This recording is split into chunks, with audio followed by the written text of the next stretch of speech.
Tuguhaye ikaze wowe ukurikiye ibiganiro bya Truemen TV.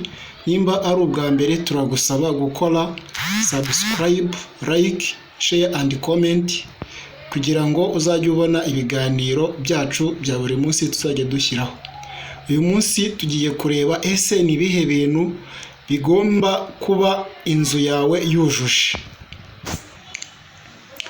Ufite inyubako ariko iyo nyubako yawe urimo uribaza ese iyi nyubako yanjye yujuje ibiki bisabwa bituma biyishyira mu cyiciro cy'inzu nziza ibereye umuntu yakagombye kuba abamo. Iki ni ikibazo turimo kwibaza. Igisubizo cya mbere, inyubako yawe igomba kuba igaragara neza. Inyubako igomba kuba igeze gute? Igaragara neza ku buryo uyirebye aba abona isa neza. Mu gihe urimo kuyubaka ita ku masuku urimo kuyikorera ku buryo uyibonye abona ko ari inzu nziza yo guturamo. Icyo ni ikintu cya mbere wakagombye kwitaho. Icya kabiri, ubukomere. Inzu yawe yakagombye kuba ikomeye, ishinze, ifite fondasiyo ikomeye, n'uri kuyireba abona koko inyubako yawe ikomeye.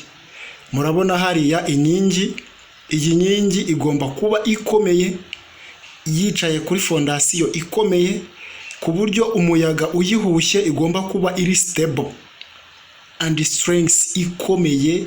Ari umuyaga, ari imvura, ari iki, bigomba kuyikubitaho inzu yawe ikaguma ihagaze. Inzu yawe igomba kuba ifite ubushobozi bwo kubaho igihe kirekire, ku buryo inzu ushobora kuyubaka ukayimaramo igihe kinini, ikamara imyaka irenga 10, 15, 20, ubona ikimeze neza. Apana kubaka inzu uyu munsi, nyuma y'iminsi 2 cyangwa 3 ugasanga yagize gute, yatangiye kwangirika. Iyo nzu yawe ntago iba isa neza. Inzu yawe wayubatse isa neza, uyirebeye inyuma iragaragara neza. Inzu yawe irakomeye, igomba kuba ifite uburambe. Inzu yawe igomba kumara igihe kinini, kabone naho yaba yangiritseho ukayisana ariko ikamara igihe kinini rwose ikigaragara yuko ari yanzu. Za nzu rero umuntu yubaka uyu munsi ejo ugasanga yasadutse cyangwa se igice kimwe cyavuyeho, iyo nzu ntago ari nziza. Inzu yawe rero igomba kuba ifite ubushobozi bwo kumara igihe kinini, byibura yakagombye kuba imara imyaka 15. Nyuma y'imyaka 15 wenda igatangira gusaza. Inzu yawe ikindi kandi igomba kuba ifite ubushobozi bwo guhangana n'umuriro. Umuriro wayikubitaho inzu yawe nihite ifatwa akanya ngo igurumane. Igomba kuba ikomeye, isa neza, yifitemo ubushobozi bwo guhangana n'umuriro, kabone naho umuriro waba wayikubiseho yo ikagerageza ikihangana, igahangana n'umuriro. Ikindi kandi igomba kuba ikumira urusaku. Igomba kuba ikumira urusaku, amajwi arimo imbere ye gusohoka hanze, ndetse n'ari hanze akareka kwinjira mu nzu.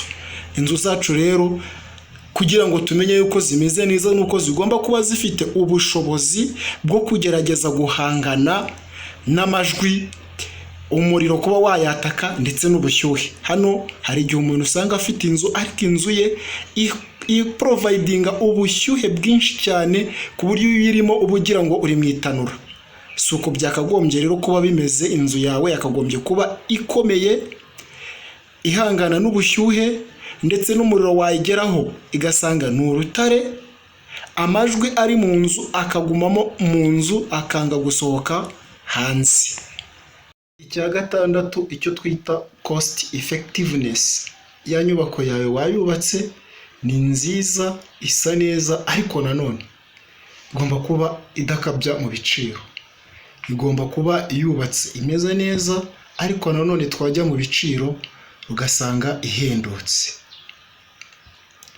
Icyaka cya karindwi, ya nzu yawe wubatse ikomeye, isa neza, imeze neza, igomba kuba yihagazeho, imeze neza, iprovidinga ubwirinzi ndetse n'umutekano.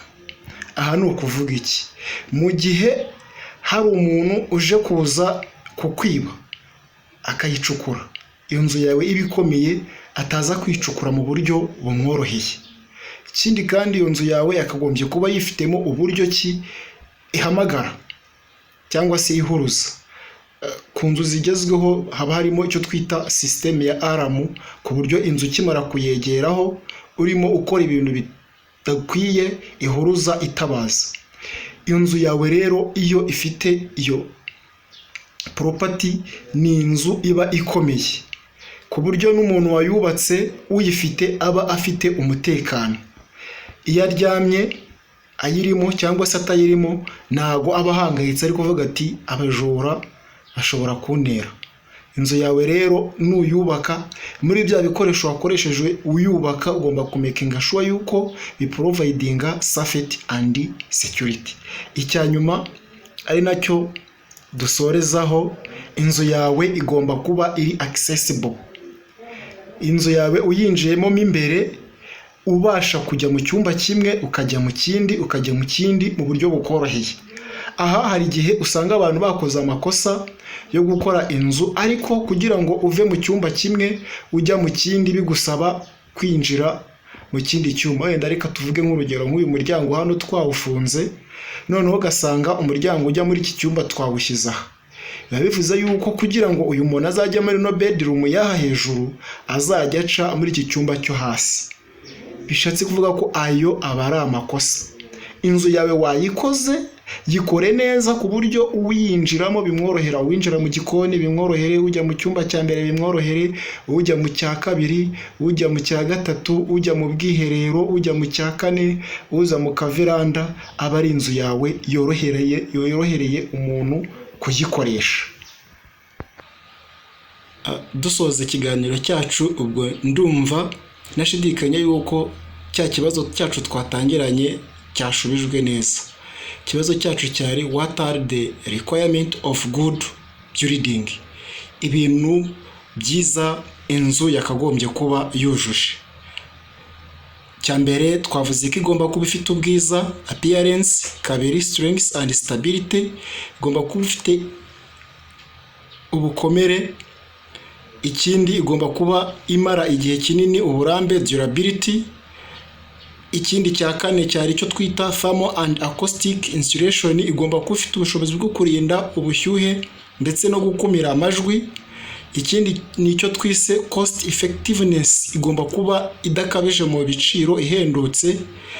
Icya karindwi safety and security, ifite umutekano ndetse n'uburinzi bihagije. Icya munani twashoreje nicyo twise accessibility, kuba ubasha kuyinjiramo ukaccessinga ibyumba byose nta cyumba kinyura mu kindi. Murakoze, ndabashimiye. Mbibutse gukora subscribe kugira ngo tuzajye tubana no mu bindi biganiro. Imana ibahereze umugisha. Ciao ciao, see you next time, bye bye.